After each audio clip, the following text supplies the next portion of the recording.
Chinese ఆరెంజెస్‌తో ఊరగాయ పచ్చడి చేస్తే రుచి అద్భుతంగా ఉంటుంది.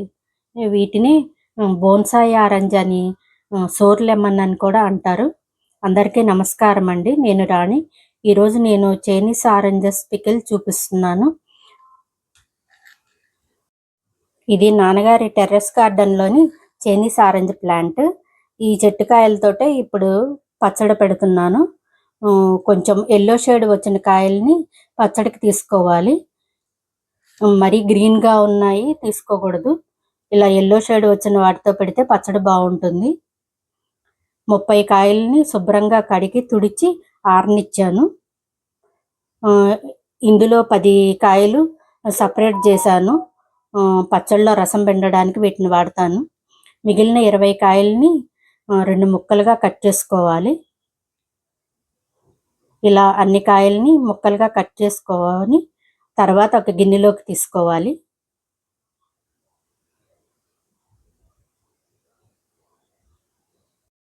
రసం పిండడానికని పక్కన పెట్టుకున్న 10 నిమ్మకాయలని కూడా ముక్కలుగా కట్ చేయాలి. వీటి రసాన్ని గిన్నెలోని నిమ్మకాయ ముక్కల్లోకి పిండాలి. చైనీస్ ఆరెంజ్ని మనం తీసుకోవడం వల్ల కలిగే బెనిఫిట్స్ గురించి మాట్లాడుకుందాము. ఇందులో విటమిన్ సి ఎక్కువగా ఉంటుంది. అందువల్ల ఇమ్యూనిటీ పవర్ పెరుగుతుంది.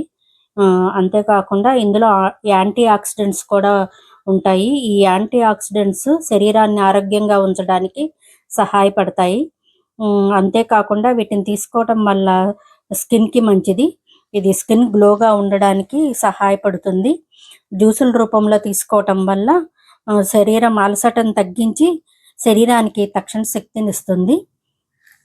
దీన్ని పికిల్ పరంగానే కాకుండా జ్యూసుల రూపంలో కూడా తీసుకోవచ్చు. ఇప్పుడు రసం పిండడం అయింది. ఈ పచ్చళ్ళలోకి అరగిద్ద ఉప్పు వేశాను. ఇది పచ్చళ్ళ ఉప్పు. తర్వాత 1/4 టీ స్పూన్ పసుపు వేయాలి. ఈ ఉప్పు పసుపు అంతా కలిసేలాగా బాగా కలుపుకోవాలి.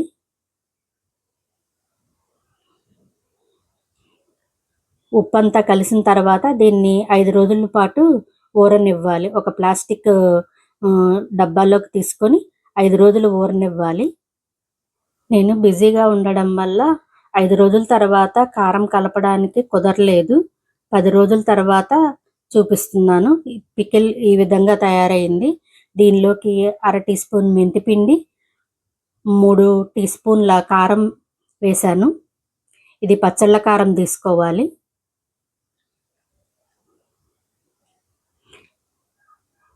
కారము మెంతిపిండి పచ్చళ్ళలో బాగా కలిసేలాగా కలుపుకోవాలి.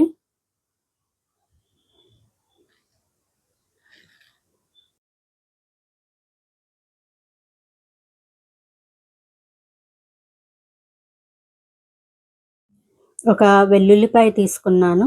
ఈ రెబ్బల్ని ఒలిసి పై పొట్టంతా ఒలిసి పెట్టుకోవాలి. ఈ వెల్లుల్లి రెబ్బల్ని కచ్చాపచ్చాగా దంచి పచ్చళ్ళలో కలపాలి. వెల్లుల్లి మెంతిపిండి కలిపిన తర్వాత పచ్చడి మంచి వాసన వస్తుందండి. ఈ పికిల్ని వేడి అన్నంలో నెయ్యి వేసి కలిపి తిన్నా బాగుంటుంది. లేదా పప్పు సాంబారు పెరుగన్నంలోకి నంచుకొని తిన్నా బాగుంటుంది. ఈ రెసిపీ నచ్చిందా? నచ్చితే వీడియోని లైక్ చేయండి. మీ ఫ్రెండ్స్కి ఫ్యామిలీ మెంబర్స్కి షేర్ చేయండి. ఛానల్ని సబ్స్క్రైబ్ చేయని వాళ్ళు సబ్స్క్రైబ్ చేయండి. Thanks for watching.